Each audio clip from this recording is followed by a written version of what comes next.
This channel does not promote any violent, harmful, or illegal activities. All content provided by this channel is meant for an educational purpose only. ভাঙড় আছে ভাঙড়ে আবারও তৃণমূল এবং ISF এর সংঘর্ষ হয়েছে, সেখানে উত্তেজনার পরিস্থিতি। এটা ভাঙড়ের রানীগাছি বলে একটি এলাকা, সেখানে দুপক্ষের সংঘর্ষে অনেকজন আহত হয়েছে। সংঘর্ষে জেরে মাথা ফেটে গিয়েছে রানীগাছি বুথের তৃণমূল আহ্বায়ক, যার নাম রিয়াজুল ঘরামি। তিনি এই মুহূর্তে গুরুতর আহত অবস্থায় চিত্তরঞ্জন মেডিকেল কলেজ হাসপাতালে চিকিৎসাধীন রয়েছেন। দলীয় কার্যালয় থেকে বাড়ি ফেরার সময় রিয়াজুলকে কেউ বা কারা মারধর করে, এবং এক্ষেত্রে যারা মারধর করে তারা আইএসএফ এর কর্মী সমর্থক বলে তৃণমূল অভিযোগ করেছে। যদিও হামলার এই অভিযোগ আইএসএফ একেবারে অস্বীকার করেছে। তারা পাল্টা দাবি করছে যে এটা পুরোটাই তৃণমূলের গোষ্ঠীদ্বন্দ্ব।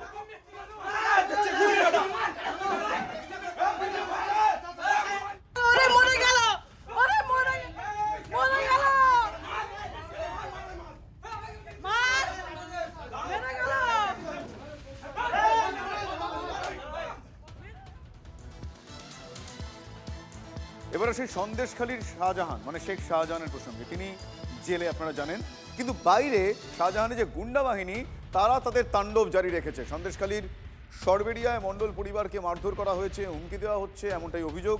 মণ্ডল পরিবারের জমি দখল করে শাহজাহান মার্কেট তৈরির অভিযোগ উঠছে। আপনাদের নিশ্চয়ই মনে আছে কিছুদিন আগে শাহজাহান মার্কেটে এসআইআর বৈঠক করছিল তৃণমূল কংগ্রেস। বৈঠকে বাধা দেওয়ায় মণ্ডল পরিবারের লোকজনকে মারধর করা হয় বলে অভিযোগ, এবং এই অভিযোগের আঙুল সরাসরি গিয়েছে শেখ শাহজাহানের গুন্ডা বাহিনীর দিকে।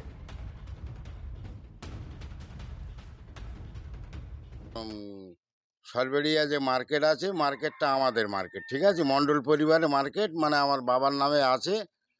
এবারে মার্কেটে মিটিং করছি, আমি গেলাম যে আমার জায়গার উপরে মিটিংটা হচ্ছে কেন আমাকে না জানিয়ে। বলে তোর জায়গার ধারে আয়, বলে ছেলেপুলেকে বলে এই করে বের দে। তাই এবারে সঙ্গে সঙ্গে গাড়িতে ম্যাশিং ফ্যাশিং বের করেছে, আমি দোকানের মধ্যে ঢুকে গেছি। তারপরে বললো ঠিক আছে, ও পরে ওর ব্যবস্থা হবে। তা বলে এই কারণে আমি চলে এলাম।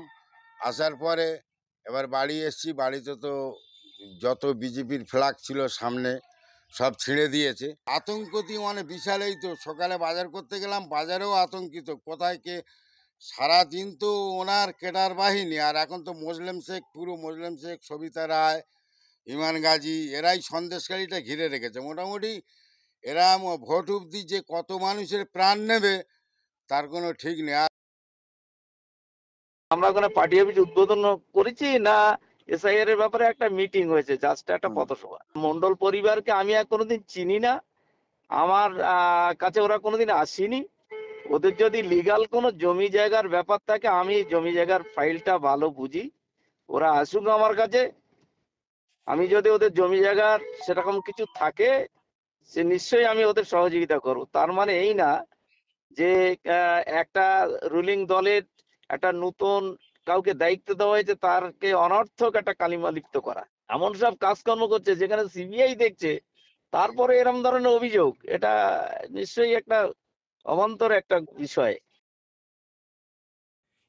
এই যে নেতা, এদের জানা উচিত যে এদের মনিবরা কিন্তু জেলে, তাই বেশি লাফালাফি করার কোনো দরকার নেই। আর আমরা অবাক হয়ে যাচ্ছি পুলিশের ভূমিকা নিয়ে। কোর্টের নির্দেশ অমান্য করে যারা এই ধরনের কাজ করার দুঃসাহস দেখাচ্ছেন, তাদের বিরুদ্ধে পুলিশের ভূমিকা কি?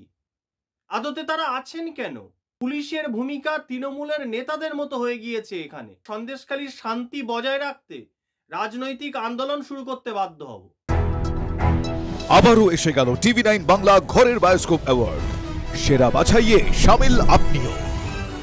বাংলা সিরিয়ালে আপনার পছন্দের সেরা জুটি কারা?